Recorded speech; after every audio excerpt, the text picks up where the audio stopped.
Updating your payment information with Bank of America is a straightforward process. Follow these steps to ensure your information is current and accurate. Step 1. Log into your account.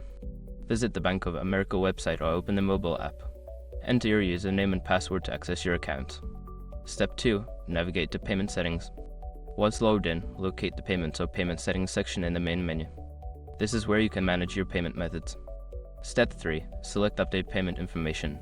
In the Payment Settings, look for an option that says Update Payment Information or Manage Payment Methods. Click on this option to proceed. Step 4. Enter new payment details. Follow the prompts to enter your new payment information, such as credit card or bank account details. Ensure all information is accurate to avoid issues. Step 5. Save changes. After entering your new payment details, review the information for accuracy. Once confirmed, click the Save or Update button to finalize the changes. By following these steps, you can easily update your payment information with Bank of America. Make sure to check your account periodically to keep your information up to date.